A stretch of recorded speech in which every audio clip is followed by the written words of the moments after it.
Bon vespre de nou, les 8:51, gairebé 52, i seguim amb l'oposició té la paraula com cada segon dimarts de mes, i ara el torn és per la CUP Alternativa per Llagostera, que ja tenim en Jordi Casas, el regidor de la CUP a l'oposició. Bon vespre. Molt bon vespre i molt bon dia de la ràdio. Exacte, 13 de juliol, com que ho he dit abans, 13 de juliol, dia mundial de la ràdio. Començarem parlant del pressupost participatiu, que es va anunciar que en breu ha de començar aquesta elecció dels 40.000 euros que es destinaran a algú que la gent de Llagostera vulgui destinar a través de votacions, com es feia abans. Sí, es recupera aquest sistema. Com hem dit repetidament, nosaltres n'érem crítics, no perquè estigui malament de per si, evidentment, dedicar una partida del pressupost a participació, no? I que es pugui a partir d'aquí impulsar un projecte que és d'inversió de manera participativa i per iniciativa de la població. Això es fa a molts llocs i pot estar molt bé. El que nosaltres posem en dubte és que això hagi de ser un element que defineix que el pressupost en global sigui participatiu. Clarament no és així. Parlem de 40.000 euros sobre un total de més de 13 milions o 14, no? Si parlem del pressupost consolidat de l'Ajuntament. Sí. Això, no? Que és bàsicament per una qüestió concreta, que ha de ser per inversió, i evidentment, doncs bé, pensem que la participació ciutadana en tota l'activitat de l'Ajuntament i en el pressupost en concret ha d'anar molt més enllà, pot anar molt més enllà, i és bo que ho faci, no?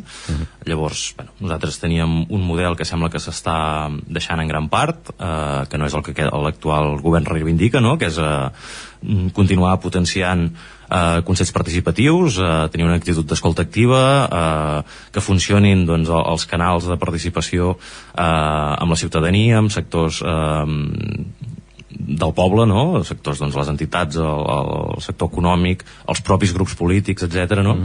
Llavors, pel que anem veient durant aquests mesos, ens preocupa que en participació podem fer segurament bastants passos enrere. D'altra banda, el passat 27 de gener es va dur a terme l'assemblea de l'urbanització Fontbona. Feia molts anys que no es convocava, i en aquí vosaltres vareu, a través de Twitter, vareu denunciar i una queixa de que l'assemblea es va fer en castellà. Sí, correcte. Realment va tenir molt d'impacte, no ho esperàvem, això de les xarxes socials. Sí, l'impacte que va tenir el vostre tuit. Funciona així, però bé, evidentment, nosaltres encantats, qualsevol qüestió que evidentment pengem a xarxes, fem un posicionament, encantats de que tingui repercussió. En aquest cas va ser, diguem-ne, nacional, no sé si tenia 50 i escaig mil de visualitzacions a aquest fil de Twitter. Va tenir retuits de gent com en Lluís Llach de seguida i escriptors, vaja, no? Es va fer gros, i això indica que efectivament el que assenyalàvem té interès, és important, i a molta gent li va cridar molt l'atenció, no? Que en un poble com Llagostera, amb un govern amb el partit clarament majoritari independentista, no? Fes això del canvi de llengua. De fet, bé, per repescar una mica, la qüestió va ser que només començar l'acte, una persona del públic va cridar en castellano. De fet, això ho hem sabut a posteriori, que no havia sigut ni tan sols d'una manera educada, no? I de seguida, els intervinents van canviar de llengua, i absolutament tot, a partir de llavors, es va fer en castellà, també tota la intervenció del govern, no? I en concret de l'alcalde.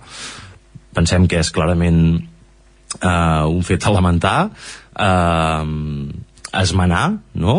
Amb voluntat propositiva de que això no es repeteixi.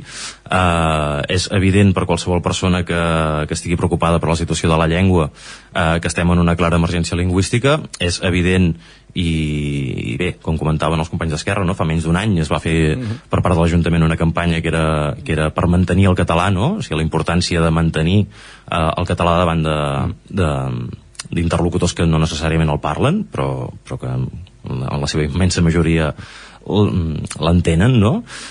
I bé, en aquest cas, de manera molt clara, no? O sigui, per part d'una institució com és l'Ajuntament, s'ha de demostrar amb la pràctica, no? Que es dona valor a la llengua, i que amb la problemàtica que tenim de falta d'espais per la llengua, no? I la importància tant de bo d'augmentar-ne, no? Com a mínim de no renunciar-ne, de no renunciar a espais que són de vehicularitat plena del català, com és en aquest cas doncs, l'activitat de l'Ajuntament. I bé, al final, doncs, això, defensar amb l'exemple que el català és llengua comuna. Exacte. D'altra banda, de fet, Fontbona està a punt de recepcionar-se. Sí, perdó, una qüestió que no he comentat. Sí, digues. Que he dit, ens en vam assabentar posterior i tal. Això és perquè no van poder ser a l'acte. De fet, un company va poder-hi passar un moment, però res més que això, perquè en el ple, que és quan ens vam assabentar també d'aquest acte, amb temps molt just, l'hora que se'ns va dir era incorrecta, de manera que se'ns va dir 2 hores més tard, de manera que no ens ho vam poder organitzar, tot i que ho teníem previst per poder-hi assistir. Sí, de fet va començar a les 10 i en el ple es va dir que era a les 12. A les 12, sí. Sí, això és un exemple de que, evidentment, tots cometem errors, ens podem equivocar, tenim lapsus, és evident, no? Sí, en aquest cas. Però si tinguéssim doncs, uns millors canals, la informació fluís més per part del govern, no? Es comptés més amb nosaltres en general, no? Doncs segurament això no hauria passat, perquè aquesta informació l'hauríem tingut abans, i en cas d'un error, per exemple, doncs ja ho hauríem vist a temps i no 5 minuts abans, no? Exacte. D'altra banda, anem a parlar ràpidament d'obres. Han començat unes obres a la residència Josep Baulida, no sé si heu pogut mirar. Sí, bueno, n'estem molt contents. Obres de millora en aquest cas. Sí, sobretot climatització, no? Crec que la xifra assolia els 56.000 euros. És un ajut que arriba a través dels ajuts directes, diguem-ne, de presidència de la Diputació de Girona. I bé, doncs són uns diners que un calaix que tenen, no? que s'adjudiquen a dit, i bé, casos com aquests justifiquen que hi siguin totalment, no? En aquest cas doncs, es tractava d'una sèrie d'actuacions urgents. Sí, hi havia humitats en el gimnàs, la climatització a la cuina. Sí. Sobretot aquest, el tema de la climatització. Vaig poder revisitar la residència no fa gaires mesos, i realment hi havia un problema, no? Greu, i tant pel benestar dels usuaris, evidentment, però també, i en aquest cas en específic, doncs, a la cuina, a la sala de la bugaderia, no? A nivell de climatització també pels treballadors, no? Exacte. Llavors, bé, aquí va haver-hi una inspecció, no? que va assenyalar una sèrie d'actuacions urgents, i a través d'això doncs, es va poder vehicular. I l'altre edifici que també tenim amb obres és l'edifici de l'estació, on hi ha Llagostera Activa i l'oficina de turisme. Sí, això ja estava anunciat des del juliol, la modificació de decret que es va fer molt important, no? I amb el canvi de govern. Era una actuació que en el seu moment nosaltres no avaluàvem com a urgent. Segurament el temps ha demostrat que no ho era tant, no? Bé, el cas és que s'està duent ara a terme, i per tant, doncs endavant. Van dir que es canviava mobiliari, s'arreglava la façana. Exacte, sí, no sé si hi havia alguns elements també del teulat. Bé, feia falta una posada al dia, però bé, és això, ve ja de l'estiu passat. I abans d'anar a parlar del ple, el passat 4 de febrer va haver-hi l'acte del dia de l'exili i la deportació, que evidentment tots els partits que teniu representació a l'Ajuntament hi vareu assistir. Sí, bueno, és una jornada a la plaça de l'exili. Sí, és una jornada que estem molt contents de que s'hagi consolidat, pensem que és així. I bé, això és molt rellevant perquè és un dia concret en què s'aplega molta gent per reivindicar doncs les persones víctimes, no? En aquest cas de l'exili i de la deportació, no? A Llagostera no van ser pocs, i en un poble que en aquell moment era menys de la meitat de gran del que és ara, no? Parlem doncs això, no? Dels deportats, de la gent que va haver de marxar. També es recorda, perquè alguns de fet va ser arran de travessar la frontera que se'ls va retornar, i van ser doncs, en alguns casos afusellats o van patir greu repressió, no? I per tant, doncs bé, això, ens congratulem de que sigui un dia consolidat, de reivindicació de la memòria històrica, i més en el context que vivim actualment. I ara sí, anem al ple del passat 25 de gener, el ple ordinari del mes passat. Un dels punts que va portar més discussió va ser la sol·licitud de baixa de l'Ajuntament de Llagostera a Retecorc. i va votar en contra els dos grups de l'oposició, tant d'Esquerra com vosaltres de la CUP Alternativa. Sí, bueno, és un punt que ens va sorprendre molt, sobretot per l'argumentació amb què es va acompanyar, que considerem clarament fluixa, no?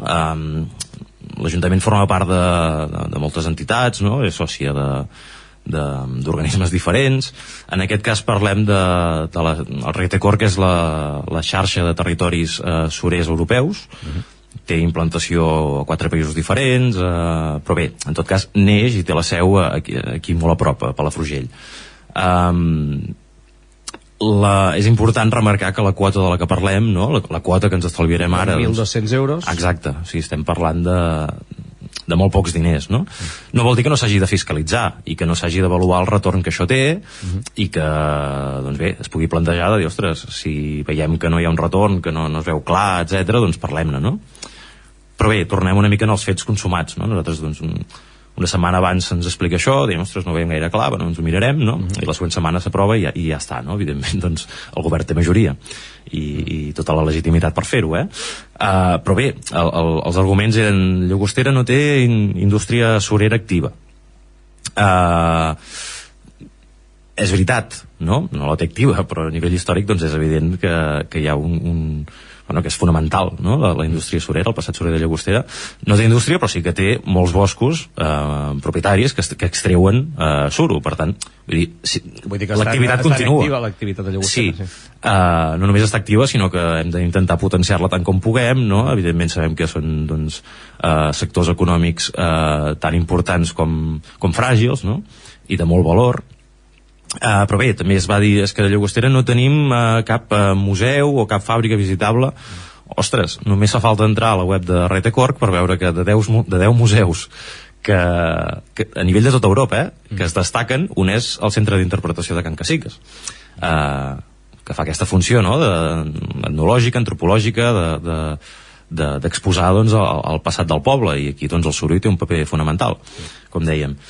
Es comentava també que a nivell això de turisme no veien la relació, no? Les possibilitats amb el món del suro, no? Perquè, doncs, més del 90%, no recordo la xifra, de turisme que tenim és cicloturisme. Doncs bé, aquí, evidentment, això vincula clarament amb aquest turisme més de qualitat cultural, de visita dels elements destacables del poble, no?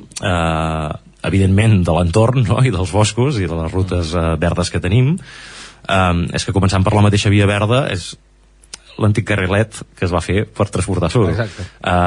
Si mirem també a la mateixa web de ReteCor, on tots els materials de difusió que han fet i que entenc que circulen i que funcionen, dels diferents pobles que hi estan adherits, doncs a Llagostera es destaquen, doncs, els diferents atractius, però és que molts venen de l'època, no?, de l'explosió del suro que dona lloc a tota l'expansió del poble amb l'Eixample Romeu, amb edificis tan importants i fonamentals pel poble i la nostra identitat com és el casino, no?, i molts altres edificis singulars, etc.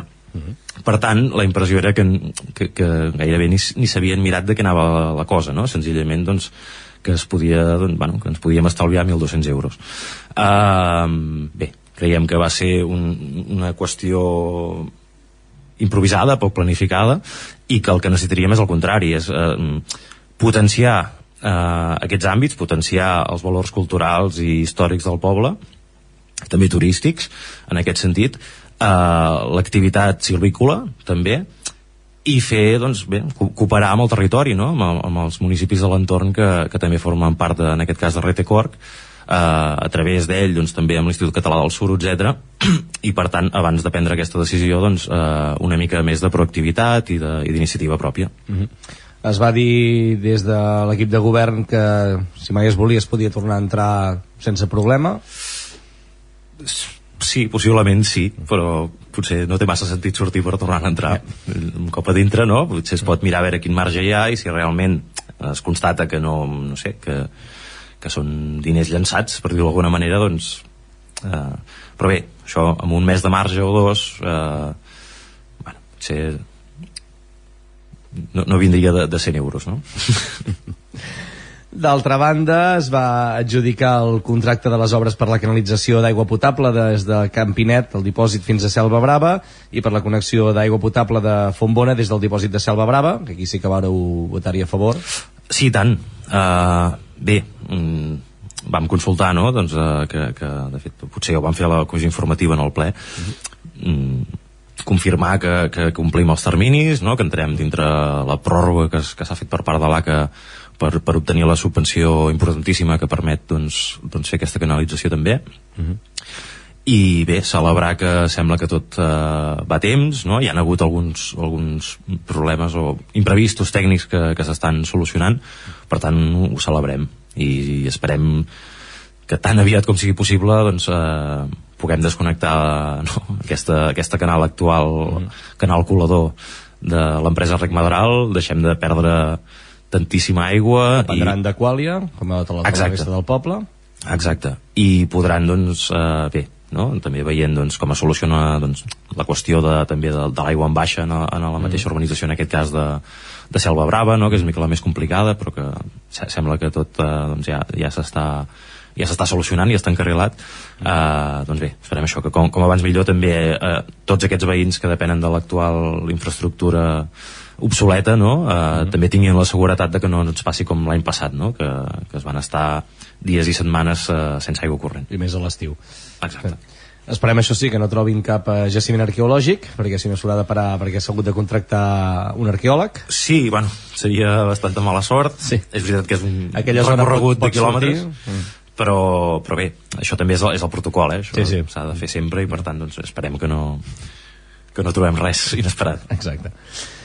D'altra banda, un altre punt que sí que vareu votar-hi a favor, però que tots vareu, tant l'equip de govern també va admetre que s'havia de revisar, que era l'actualització de la renda de lloguer del local situat al carrer Major, on hi ha la reserva de Can Casiques. Sí. Revisar per l'any següent, que és quan caduca. Sí, bueno, això són aquests punts, diguem-ne, de tràmit, no?, que pertoca. Aquí sí que és veritat, el grup d'Esquerra en la seva paraula va demanar doncs, que revisés. Vam entendre que el govern també hi estava d'acord, que es revisés, en el moment de que arribi a la seva fi, i que per tant doncs, que sigui possible prorrogar-lo o no. Això serà l'any que ve, i estem d'acord, és un lloguer que en el seu moment doncs, es va fixar amb un preu bastant elevat. Els altres punts eren tot de punt de tràmit, per tant no els repassarem, i pel que fa a les preguntes que vareu realitzar, una d'elles denunciava una falta de lideratge en matèria d'habitatge. Sí, de lideratge, de planificació, de participació, insisteixo, no?, enllaçant amb el que comentàvem abans.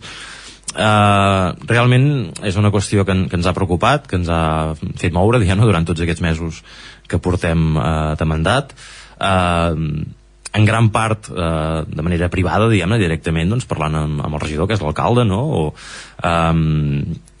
i bé, arriba un moment que ho hem de fer públic d'alguna manera, no?, també, perquè ens preocupa i perquè és la nostra obligació fiscalitzar. Aquí doncs, vam estar durant mesos demanant que es convoqués una comissió, la comissió de seguiment i valoració, n'havíem parlat. Va tardar molt, no?, vam tardar més de 7 mesos. I bé, el comentari en el ple venia sobretot arran d'això, en aquesta comissió que agraïm que es convoqués i poder parlar doncs, amb els tècnics, no?, els regidors d'habitatge, de medi ambient. Ens vam trobar que el temps ens va fer curt, perquè és una comissió que ha de seguir i avaluar tots els casos que estan en seguiment important, no?, començant pels de les persones que són adjudicatàries d'habitatge de la borsa de l'Ajuntament, però també de casos amb emergències properes, no?, o susceptibles de perdre l'habitatge, no?, bàsicament. Se'ns va fer curta, no va acabar fent la seva funció, no?, de poder fer una priorització d'ara endavant. No se'ns va poder respondre una qüestió tan bàsica com què es comptava fer amb els 2 pisos que s'estan, segons el govern, a punt de rehabilitar. Aquí havíem vist que s'havia anunciat en un moment que un es dedicaria a lloguer jove, però no en tenim cap més informació, no sabem què hi ha darrere, no se'ns va poder respondre, ja dic, en un lloc en què hi havia tots els tècnics i els regidors.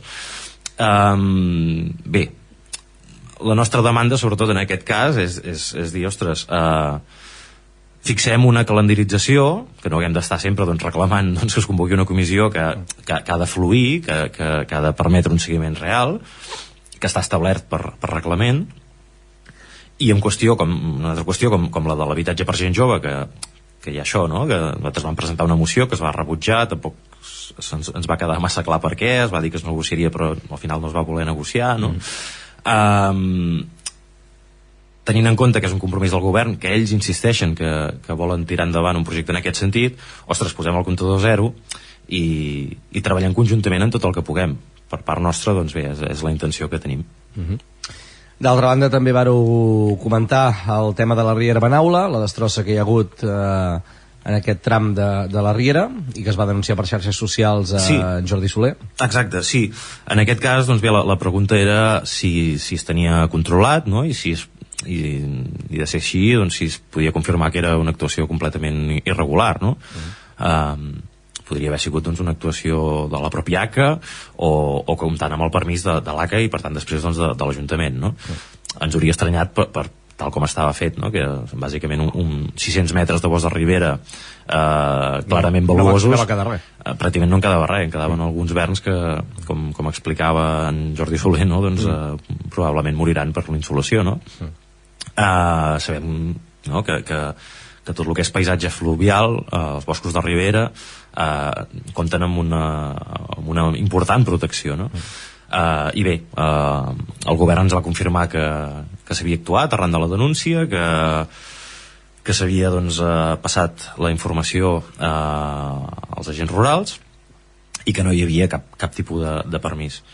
Aquí sí que hi ha una cosa que tant en el ple com també en el programa aquí a la ràdio vaig fixar que es repetia, era com la insistència o el repetir que no se sabia qui era qui ho havia fet, diguem-ne.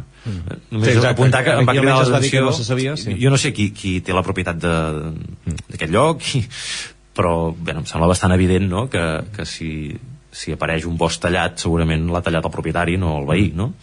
O algú que volia fer una malifeta i va tallar 600 metres de bosc.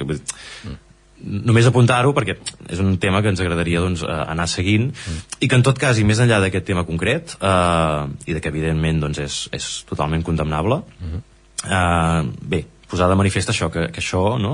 Qüestions com aquestes posen de manifest que falta molta pedagogia, que falta protecció segurament i també s'obre impunitat sovint, no? Com en qüestions que no són agradables per cap equip de govern d'afrontar, no sé, de disciplina urbanística, etcètera.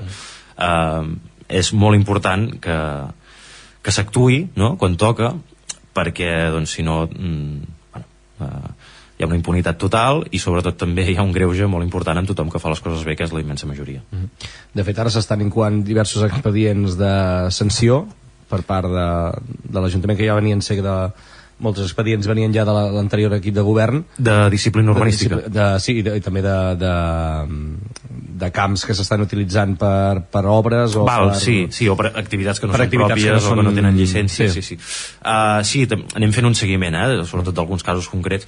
La nostra voluntat no és anar a fer de Sherlock Holmes pels llocs, no? Vull dir, l'Ajuntament funciona, té els seus tècnics, però sí que hi ha casos que són clarament escandalosos, no? I que claven al cel. Hi ha un cas, vaig veure en una junta de govern de no fa gaire, que ja anaven per la segona sanció. I l'activitat segueix igual, que és un pàrquing de... Aquí tenen maquinària, caravanes... Sí. I hi ha casos que són d'obra, no? Llavors... et pots trobar de cop en un hotel que no té permís, no? Al costat d'una carretera, per dir alguna cosa. Això és evident que no pot ser, entenem que tots hi estem d'acord i per tant s'hi ha de destinar els recursos i la voluntat, no? Adient. D'altra banda, també en el torn de pregs i preguntes, que això venia d'unes preguntes que va fer Esquerra i diria que alguna també l'havíeu fet vosaltres, que era sobre uns errors que hi havia a la plantilla de personal que es va aprovar en el ple de pressupostos del desembre i que l'alcalde va poder contestar en aquest ple del gener. Sí, vam poder confirmar que hi havia incorreccions importants, no?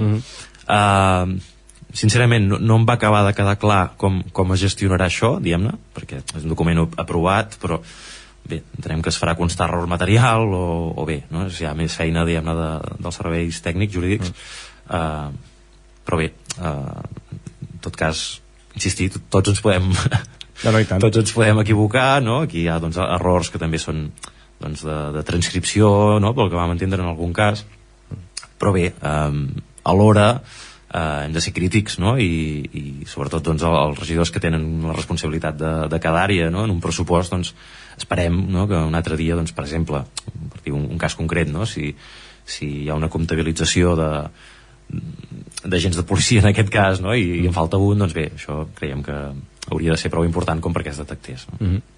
També es va comentar el tema de la zona blava a través d'una pregunta d'Esquerra en aquest cas, que l'equip de govern era... nostra, si no m'equivoco.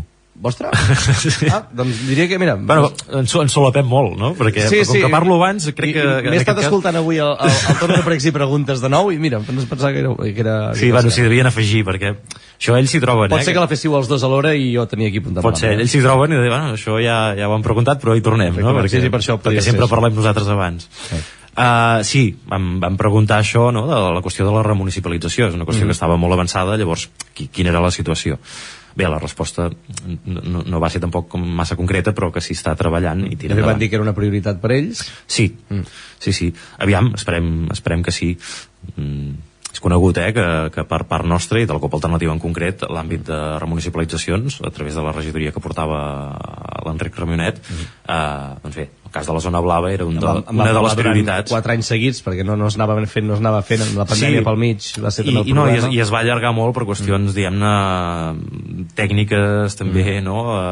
Jurídiques, de trobar la fórmula, no? Pel treballador... Sí. Exacte, i bueno, també crec que la mateixa infraestructura, no? Són qüestions d'aquestes que depèn de com fan riure, que dius com pot ser tan complicat un treballador i una sèrie de màquines del carrer, no? Però bé, va ser molt llarg, ara estava ja en un estadi molt avançat i esperem que per tant ben aviat doncs, els diners que generem tots doncs, quan aparquem vagin pel poble i no per un fons d'inversió xinès, crec que era l'últim propietari, crec recordar. Les màquines almenys les tenim en català. Això sí. És important. Perfecte, doncs no sé si ens hem deixat algun tema que vulguis tractar. Diria que hem parlat bastant de tot. Que se m'acudeixi ara, crec que hem fet un bon repàs. Sí, no? Perfecte, doncs són les 9 i 18 minuts, per tant ja hem exhaurit gairebé, queda un minutet, aquesta nova edició de l'Oposició té la paraula d'aquest dimarts 13 de febrer. Doncs ens retrobem el dia 12 de març, com sempre el segon dimarts de mes. Adéu-siau. Bon vespre. Doncs com dic, nosaltres ho deixem aquí. El pròxim programa d'aquest mes de febrer serà per l'equip de govern, com sempre en aquest cas l'últim dimarts de mes, per tant el dimarts dia 27 de febrer, també a partir de les 8 i 10 del vespre l'equip de govern respon i com deia l'oposició té la paraula amb Esquerra Republicana i la CUP Alternativa el dia 12 de març. Qui us ha parlat l'Enric Sánchez, que passeu bona nit i fins la propera.